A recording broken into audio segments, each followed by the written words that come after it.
여러분, 지금 당장 주먹을 아주 꽉 한번 쥐어보세요. 네, 아주 꽉이요. 네, 그리고 그 안에 진짜 작은 사탕 하나가 들어있다고 상상해 보는 겁니다. 그런데 눈앞에 있는 어떤 아이가 여러분의 그 굳게 닫힌 손가락을 막 하나하나 억지로 펴서라도 그 사탕을 꺼내려고 막 안간힘을 쓴다면 어떨까요? 아마 손가락이 꽤 아프겠죠. 네, 엄청 아플 텐데 사실 이 순간 그 사탕은 단순한 간식이 아니라는 거죠. 방금 그 한 인간의 행동을 완전히 움직이게 하는 생물학적 스위치가 딱 켜진 겁니다. 맞아요. 그게 바로 머레이 시드먼이라는 학자가 제안했던 아주 유명하고 흥미로운 일화죠. 네네, 맞아요. 오늘 우리가 파헤칠 이 딥다이브의 핵심 인물을 아주 완벽하게 보여주는 이야기거든요. 오늘 우리의 목표는 누군가를 혹은 우리 자신을 진짜로 움직이게 만드는 동력, 그러니까 잠재적 강화제를 찾아내는 겁니다. 흔히들 누군가가 좋아하는 걸 주면 행동이 변할 거라고 쉽게들 생각하잖아요. 그쵸. 저도 약간 그렇게 믿고 살았거든요. 네, 그런데 오늘 우리가 살펴볼 이 행동 분석학의 깊은 세계로 들어가 보면 그 얄팍한 믿음이 완전히 깨지게 될 겁니다. 와, 기대되네요. 우리가 일상에서 진짜 흔히 저지르는 가장 큰 착각이 바로 거기서 출발하거든요. 내가 좋아하는 것과 나를 행동하게 만드는 것을 동일선상에 놓는 거죠. 아, 그 두 개가 다르다는 거군요. 네, 완전히 다릅니다. 행동 분석학과 행동 경제학 관점에서는 이 둘은 차원이 다른 문제예요. 어떤 자극에 대해서 단순히 호감을 느끼는 선호도랑 그 자극이 막 험난한 장애물을 뛰어넘어서 특정 행동을 증가시키게 만드는 진짜 강화제로 작동하는지는 엄격하게 구분되어야 하거든요. 는 이 지적 탐험이 그냥 뭐 흔한 육아 팁이나 자기계발서 조언 같은 게 아니라는 거네요. 맞아요. 인간의 동기가 어떻게 형성되고 평가되고 또 궁극적으로 어떻게 행동을 조용하는지에 대한 아주 과학적이고 치밀한 분석을 해볼 겁니다. 좋습니다. 그 지점이 정말 흥미로웠거든요. 논리적으로 하나씩 좀 짚어보죠. 누군가를 움직일 진짜 강화제를 찾는 가장 빠르고 상식적인 방법은 사실 그냥 물어보는 거 아닐까요? 물어본다. 예를 들면 어떤 식으로요? 그냥 당사자한테 너 뭐 좋아해? 하고 개방형 질문을 던지거나 아니면 메뉴판 주듯이 선택지를 주는 거죠. 비용도 안 들고 시간도 절약되잖아요. 네, 가장 쉬운 방법이죠. 그런데 왜 이 분야의 전문가들은 이 자기보고 방식이 엄청난 한계를 가진다고 그토록 날카롭게 지적하는 걸까요? 솔직히 자신이 뭘 좋아하는지는 자기가 제일 잘아는 거 아닌가요? 그게 바로 인간의 인지적 편향을 과소평가한 겁니다. 임지적 편향이요. 네, 우리는 스스로를 아주 투명하게 이해하고 있다고 굳게 믿지만 실제 행동 데이터를 뜯어보면 우리의 뇌가 우리 자신을 얼마나 자주 속이는지 여실히 드러나거든요. 아, 자기가 자기를 속인다고요? 그럼요. 예를 들어서 주말에 뭐 할 때 가장 행복하냐고 물으면 많은 사람들이 조용히 고전을 읽는 것이라고 답을 해요. 아, 약간 있어 보이려고 하는 대답 아닌가요? 그것도 있고 자신의 이상적인 자아를 투영한 대답인 거죠. 그런데 일요일 아침에 눈을 딱 떴을 때 실제로 그 사람 손에 들려있는 게 톨스토이 소설일까요?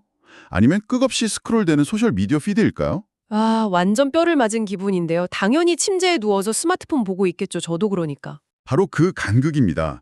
노스업이랑 그 동료 연구진이 이 현상을 아주 과학적으로 증명했거든요. ADHD, 즉 주의력 결핍 과다행동장애 아동들을 대상으로 자기가 좋아하는 걸 묻는 설문지랑 실제 환경에서의 행동평가를 비교한 거예요. 설문지랑 실제 행동이랑 얼마나 달랐길래요? 결과가 진짜 놀라웠어요. 설문지만으로는 수많은 양성 오류, 그러니까 가짜 양성 반응이 쏟아진 거죠. 아, 양성오류요. 네. 아이들이 설문지에서는 저 이거 진짜 좋아해요 라고 답했던 항목들이 막상 실제 환경에 딱 투입되니까 아이들의 주의력을 유지하고 행동을 이끌어내는 강화제로는 전혀 작동하지 않는 경우가 태반이었던 겁니다. 와, 그러니까 말로 좋다고 하는 거랑 실제 동기부여 사이에는 엄청나게 거대한 벽이 존재한다는 뜻이네요. 정확합니다. 내가 좋아한다고 믿는 것과 나를 움직이는 것은 다르다. 명언이네요. 그렇다면 약간 방향을 틀어볼게요. 당사자의 말이 신뢰성이 떨어진다면 아니면 대성이 너무 어려서 대답을 못한다고 치면요. 그들을 24시간 밀착해서 보는 부모님이나 보호자한테 물어보는 건 어떨까요? 보호자의 관찰이요. 네, 우리 아이는 음악 듣는 걸 제일 좋아해요. 이런 부모의 관찰은 솔직히 꽤 신뢰할 만한 데이터 아닌가요? 아주 타당한 추론인데요. 그건 역시 치명적인 함정을 내포하고 있습니다. 부모님도 틀린다는 건가요? PC와 동료들의 연구를 보면 알 수 있어요. 보호자의 의견에만 의존해서 잠재적 강화제를 결정하는 게 얼마나 위험한지 보여주거든요. 생각해보세요. 왜 부모님들은 우리 아이가 음악 듣기를 제일 좋아한다고 확신할까요? 음악 틀어주면 좋아하니까 그러지 않을까요? 막 웃거나? 사실은 음악을 틀어주었을 때 아이가 조용해지고 평온한 상태를 유지하기 때문인 경우가 많아요. 아, 보호자의 입장에서는 아이가 얌전해지는 자극을 아이가 선호하는 자극으로 착각하기가 되게 쉽거든요. 와, 듣고 보니 진짜 그렇네요. 부모 입장에서는 평화로운 상태를 유지해주는 게 어쨌든 최고니까요. 조용히 있으니까, 아, 제가 저걸 좋아하는구나 하는 거군요. 맞습니다. 하지만 강화제라는 건 사람을 조용히 머물게 하는 게 아니에요. 오히려 에너지를 쓰게 만들고 막 어려운 과제를 기어코 수행하게 만드는 엄청 역동적인 동력이거든요. 아, 개념이 완전히 다르네요. 그러니까 음악을 들려주면 얌전해지던 아이한테 복잡한 퍼즐을 풀거나 어려운 수학 문제를 풀었을 때 보상으로 음악을 딱 들려주면 과연 아이가 퍼즐을 열심히 풀까요? 절대 안 풀겠죠. 그냥 음악 안 듣고 퍼즐도 안 풀려고 할 것 같아요. 전혀 다른 문제라는 거죠.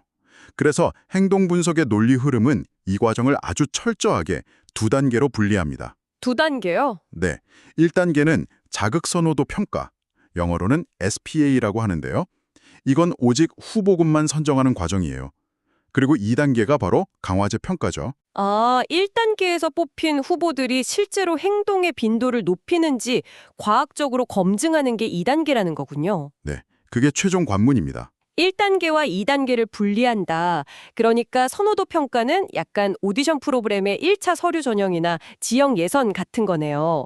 수많은 지원자 중에 잠재력 있는 후보들을 일단 무대 위에 쫙 올려놓는 겁니다. 아주 정확한 비유입니다. 그럼 묻는 것, 즉 서류 심사만으로는 부족하다는 걸 이제 알았으니까 직접 그 후보들의 진짜 실력을 눈으로 관찰해야겠네요. 여기서 그 10살 소년 마이크의 관찰 사례가 등장하는 거 맞죠? 맞습니다. 연구진이 부모에게 방과 후 2시간 동안 마이크한테 그냥 완벽한 자유시간을 주라고 지시를 했어요. 네, 어떠한 지시나 강요도 없이요. 네, 자연스럽게 어디로 향하는지 관찰하는 이른바 자유작동 관찰을 한 겁니다. 이 방법의 핵심이 뭔가요? 바로 생태학적 차당성이죠. 인위적인 통제 같은 거 없이 가장 자연스러운 상태에서 개인이 자기 시간을 어디에 제일 많이 쓰는지를 보는 거예요. 그 마이크 사례 결과가 진짜 아주 명확했잖아요.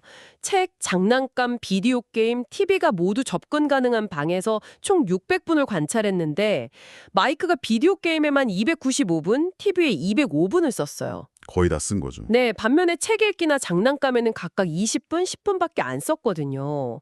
만약에 마이크한테 막 하기 싫은 숙제를 시켜야 한다면 이 데이터가 그냥 정답을 말해주고 있는 셈이네요. 그렇죠. 비디오 게임을 강화제로 써야 한다는 게 명확하니까요. 근데 약간 궁금한 게 이 자유작동 관찰이 모든 상황에서 다 가능한 건 아니지 않나요? 아주 어린 아기들이나 스스로 막 이동하기 어려운 장애가 있는 경우에는 방에 물건들 흩어놓고 관찰하는 게 애초에 불가능하잖아요. 아주 예리한 지적이네요. 그래서 전문가들은 통제된 환경에서 체계적으로 반응을 탁 이끌어내는 시도 기반 방법을 발전시켰습니다. 아, 시도 기반 방법이요? 네, 다운 증후군을 가진 5개월 영아 도미니크의 사례가 대표적인데요. 도미니크한테는 엎드린 상태에서 목을 가누고 버티는 근육 훈련이 생존이나 발달에 무조건 필수적이었어요. 아기 입장에서는 진짜 엄청 힘들었겠네요. 네, 엄청난 고통과 육체적 노력을 요구하죠. 가만히 둔다고 아이가 스스로 그 훈련을 막 하려고 할 리가 없잖아요. 절대 안 하죠. 울기만 하겠죠. 여기서 연구진이 아주 구조화된 단일 자극 평가를 도입합니다. 아기 앞에 한 번에 딱 하나의 장난감만 제시하고 아기가 접근하는지 쳐다보는지 그리고 얼마나 오랫동안 상호작용하는지를 초 단위로 엄청 정밀하게 기록하는 거예요. 아, 하나씩만 딱 보여주면서 반응을 보는 거군요. 그렇게 해서 도미닉이 평소라면 금방 막 울음을 터뜨렸을 그 고통스러운 자세를 훨씬 더 오래 버티게 만들어줄 마법의 장난감을 결국 찾아낸 거네요. 네, 맞습니다. 그런데 단일 자극도 좋지만 2개 이상의 자극을 동시에 비교하는 방식이 훨씬 더 효율적이지 않나요? 그 두 자극 조합 방식 말입니다. 짝지은 자극 평가요? 네네. 이거 보니까 완전히 무슨 월드컵 토너먼트 대진표 같더라고요. 16강전부터 사탕 대 초콜릿, 초콜릿 대 감자칩 이렇게 계속 2개씩 짝지어서 보여주고 무조건 하나만 고르게 하는 강제 선택 방식이잖아요. 맞아요. 승자가 계속 올라가서 결국 명확한 서열이 딱 만들어지고요. 네, 두 자극 조합 방식은 후보군들 사이의 위계를 아주 명확하게 수치화해 준다는 엄청 강력한 장점이 있습니다. 근데 호스틴이 말씀하신 대로 후보가 10개, 20개가 넘어간다고 쳐보세요. 그럼 모든 조합을 다 해야 하니까. 네, 경우의 수가 엄청나게 늘어나서 시간이 기하급수적으로 길어집니다. 바쁜 교육 현장이나 치료 현장에서는 현실적으로 적용하기가 되게 까다롭죠. 시간이 너무 오래 걸리는구나. 그래서 등장한 게 바로 대체 없는 중다자극, 즉 MSW5 방식이군요. 네, 맞습니다. 탁자 위에 후보 장난감 6개를 쫙 깔아두고 아이가 제일 좋아하는 걸 딱 하나 고르면 잠깐만요. 제가 여기서 약간 좀 의문이 들었던 게 하나 있어요. 어떤 부분이죠? 아이가 심사숙고해서 제일 좋아하는 1순위 장난감을 골랐는데 진행자가 그걸 뺏어서 치워버린다고요. 그리고 남은 5개 중에서 다시 고르게 한다면 아이 입장에서는 당장 막 울음바다가 되거나 난동을 피우지 않을까요? 네, 충분히 그렇게 생각하실 수 있죠. 왜 굳이 이런 좀 가혹해 보이는 방식을 쓰는 겁니까? 훌륭한 통찰인데요. 표면적으로는 아이가 좋아하는 걸 뺏는 것처럼 보일 수 있어요. 하지만 실제 현장에서 적용할 때는 아이가 선택한 1순위 자극을 잠시 동안 충분히 가지고 놀거나 소비할 시간을 줍니다. 뺏는 게 아니라 잠시 시간을 주는 거군요. 네, 그런 다음 아주 부드럽게 회수하고 남은 항목들을 쫙 재배열하는 거죠. 여기서 이 방식이 가진 진짜 천재적인 기전이 드러납니다. 전제적인 기전이요? 우리는 1등 강화제 딱 하나만 알아서는 안 되거든요. 1등 자극에만 계속 노출되면 사람은 누구나 금방 질려버립니다. 즉 포만감이 오거든요. 포만감이요? 네, 스포츠로 치면 주전 쿼터백이 부상당했을 때 투입할 훌륭한 2군, 3군 후보 명단이 반드시 필요한 것과 같아요. MSO는 1등이 제거된 상황에서 아이가 차악 혹은 두 번째로 선호하는 게 무엇인지를 강제적으로 묻는 겁니다. 와, 1등이 없을 때 2등이 뭔지 알아내는 거네요. 이 과정을 거치면 진짜 단 몇 분 만에 1위부터 6위까지 아주 선명한 선호도 스펙트럼이 쫙 완성됩니다. 현장에서 가장 사랑받는 효율적인 해킹 기술인 이유가 바로 이거죠. 1등이 질렸을 때 언제든 투입할 대체 자원을 미리 순위를 매겨놓는 거군요. 자, 그럼 이렇게 다양한 평가 방법으로 오디션의 결승 진출자들, 즉 강력한 후보들을 다 찾아냈습니다. 드디어 1단계인 선호도 평가가 끝난 거죠. 네, 예선이 끝난 겁니다. 이제 이 후보들이 과연 진짜 행동을 이끌어낼 자격이 있는지 테스트할 시간인데요. 행동 분석학에서는 어떤 혹독한 검증을 거치나요? 2단계인 강화제 평가에서는 대표적으로 3가지 스케줄이 사용됩니다. 3가지요? 2가지 이상의 다른 강화제를 동시에 딱 제시하고 어느 쪽 반응이 높은지 보는 동시 스케줄이 있고요. 아침이랑 저녁처럼 환경 조건 자체를 아예 다르게 세팅해서 행동 변화를 보는 복합 스케줄이 있죠. 네네. 하지만 인간의 동기와 의지가 과연 어디까지 뻗어갈 수 있는지 그 한계를 시험하는 궁극의 테스트는 단연 점진적 비율 스케줄입니다. 점진적 비율 스케줄. 와, 이 부분의 논리 전개가 정말 압도적이었거든요. 쉽게 말해서 행동에 요구되는 비용이나 수고로움을 계속해서 팍팍 높일 때 과연 얘가 언제 포기하는가를 보는 거잖아요. 정확합니다. 전문 용어로는 그 포기하는 지점을 정점, 브레이킹 포인트라고 부르죠. 브레이킹 포인트요? 네, 이걸 이해하려면 고정 비율, 즉 FR의 개념을 먼저 아셔야 하는데요. 처음에는 FR-1, 즉 스위치를 딱 한 번 누르면 보상을 하나 줍니다. 이건 아주 적은 비용이죠. 네, 한 번 누르는 건 너무 쉽죠. 일레인과 릭이라는 지적장애 성인의 사례가 이 스케줄의 진가를 완벽하게 보여주는데요. 이 두 사람한테 앞서 말한 선호도 평가를 먼저 했더니 쿠키, 프레첼, 감자칩 모두 선호도가 다 비슷하게 엄청 높게 나왔습니다. 1단계 예선전에서는 셋 다 공동 우승이었던 거네요. 그렇죠. 공짜로 주거나 막 수고가 전혀 들지 않을 때는 사람들은 다 좋다고 하니까요. 맞아, 일단 다 달라고 하죠. 그런데 연구진이 여기서 조건을 슬쩍 바꿉니다. 간식을 얻으려면 무조건 스위치를 눌러야 하는데 처음에는 한 번만 누르면 됐어요. 이때는 쿠키나 프레첼이나 똑같이 막 열심히 스위치를 누릅니다. 네네. 그러다가 요구 조건을 진짜 악랄하게 올리기 시작해요. 간식 하나를 얻기 위해서 스위치를 2번, 5번, 10번, 15번 이렇게 기하급수적으로 늘려버리는 거죠. 와, 15번이나요? 네. 그러면 사람 뇌 안에서 즉각적으로 비용 편익 분석이 막 일어나기 시작합니다. 이게 진짜 현실적인 심리잖아요. 그러면 일레인이랑 릭의 데이터가 어떻게 갈렸나요? 릭의 경우를 먼저 보죠. 스위치를 1번 누를 때만 해도 프레첼이랑 쿠키의 가치는 똑같았어요. 하지만 스위치를 10번 가까이 눌러야 하는 상황이 오니까 프레첼을 얻기 위한 행동은 그야말로 뚝 끊겨버립니다. 아예 안 누르는 거군요. 네, 릭의 뇌가 판단을 한 거죠. 프레첼 조각 하나 먹자고 내가 이 고생을 해? 그럴 가치는 없어. 브레이킹 포인트에 도달한 겁니다. 아, 프레첼의 한계가 온 거네요. 반면에 쿠키를 얻기 위한 스위치는 요구 조건이 막 계속 치솟아도 땀을 뻘뻘 흘리면서 기어코 막 눌러댑니다. 와, 쿠키가 찐이었네요. 장애물이 낮을 때는 꼭꼭 숨어있던 미세한 선호도의 차이가 비용이라는 장벽이 딱 높아지니까 어떤 자극이 진짜 강화제인지 극명하게 발가벗겨 보는 겁니다. 와, 진짜 소름 돋네요. 요구되는 행동의 비용을 높여서 진짜 동력을 찾아낸다. 이거 우리 일상에 당장 적용해 볼 수 있겠는데요? 어떻게 적용해 볼 수 있을까요? 직장인분들 점심에 팀장님이 아메리카노랑 라떼 중에 고르라고 하면 그냥 아무거나 다 좋습니다 하잖아요. 그렇죠. 보통 그러죠. 선호도 평가에서를 전에다 승자인 거예요. 그런데 팀장님이 갑자기 아메리카노는 그냥 마시고 라떼 마실 사람은 휴게실 가서 스쿼트 20개 하고 오세요. 라고 조건을 딱 거는 겁니다. 하하하, 되게 극단적이네요. 여기서 속으로 그냥 아메리카노 마시겠습니다 한다면 라떼는 당신을 움직일 강화제가 아니었던 거죠. 맞습니다. 하지만 정장을 딱 입은 채로 기어코 스쿼트 20개를 땀 흘려 해내고 라떼를 받아든다면 그 라떼야말로 당신의 행동을 완벽하게 통제하는 진짜 강화제인 거죠. 아주 찰떡 같은 생활 밀착형 예시네요. 결국 이 실험들이 증명하는 건 이겁니다. 사람을 움직이려면 그 사람이 막 편할 때 좋아하는 게 아니라 고통과 수고로움을 다 감수하고서라도 기어코 쟁취해내는 그 정점의 자극을 찾아내야 한다는 것이죠. 좋습니다. 우리는 오디션을 통해서 후보를 찾고 점진적 비율 스케줄로 한계치까지 막 테스트해서 진짜 강화제라는 엄청난 무기를 손에 넣었습니다. 그럼 이제 이 무기를 어떻게 실전에서 휘둘러야 할까요? 사용법을 알아야겠죠. 단순히 진짜 강화제를 찾았다고 뭐 짠하고 끝나는 게 아니잖아요.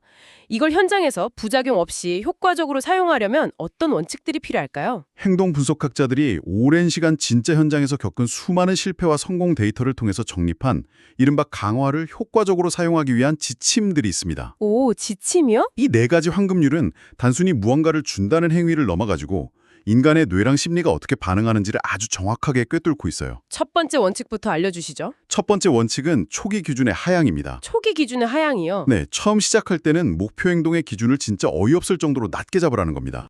이거 들으면서 제가 제 지난 1월 헬스장 등록했던 게 딱 떠올랐어요. 헬스장이요? 네, 제가 진짜 강화제인 주말 넷플릭스 몰아보기를 찾아놓고 월요일부터 금요일까지 매일 5km씩 뛰면 주말에 넷플릭스를 보겠다. 라고 엄청난 목표를 세웠거든요. 결과는 어땠나요? 결과요. 수요일쯤 그냥 포기하고 씻지도 않고 죄책감 느끼면서 넷플릭스 봅니다. 허들이 너무 높았던 거네요. 신경학적으로 아주 자연스러운 실패입니다. 목표가 너무 멀면 우리 뇌는 시작하기도 전에 아예 동력을 잃어버리거든요. 뇌가 먼저 포기하는군요. 네, 이걸 행동 관성이라고 하는데요. 아주 작은 성공의 경험이 막 쌓여야 더 큰 행동을 밀어붙일 관성이 생겨요. 처음에는 그냥 운동화 끈만 묶고 현관문 나서기 정도로 기준을 확 낮추고 즉각적으로 강화제를 딱 제공해야 합니다. 아예 문만 열어도 보상을 줘라. 그렇죠. 일단 초기 반응이 강화랑 연결되는 그 회로 자체를 뚫어놓는 게 최우선이기 때문입니다. 뇌의 회로 자체를 먼저 뚫어야 하는 거군요. 그럼 두 번째 원칙은 뭔가요? 두 번째 원칙은 충분한 강도와 높은 질의 강화제를 사용하라입니다. 생각해보면 이건 너무 당연한 것 같은데요. 네, 당연한데 의외로 잘 안 지켜져요. 직장 상사가 팀원한테 주말 반납하고 막 밤샘 야근하라고 지시하면서 보상으로 탕비실에 있는 1,000원짜리 믹스커피 한 잔 타준다면 과연 누가 거기에 동기부여를 받겠습니까? 아무도 안 하죠. 오히려 화가 나죠. 요구되는 수고로움의 크기만큼 보상의 질과 양도 무조건 비례해서 커져야 한다는 철저한 행동경제학적 원리네요. 네, 맞습니다. 아주 적은 양의 강화제는 진짜 차라리 안 주는 이만 못할 때가 많아요. 오히려 내성만 키우고 대상의 신뢰만 확 떨어뜨리거든요. 네네, 주는 이만 못하다. 명심해야겠네요. 세 번째 원칙은요? 세 번째 원칙은 여기서 한 발 더 나아갑니다. 바로 다양성 유지입니다. 다양성 유지. 아까 말씀하신 그 포만감 문제랑 직결되는 건가요? 정확합니다. 그래서 앞서 우리가 그토록 MSWO, 그 대체 없는 중다자급 평가를 막 극찬했던 거군요. 맞아요. 아무리 최고급 라떼라도 매일 막 3잔씩 마시면 꼴도 보기 싫어질 테니까요.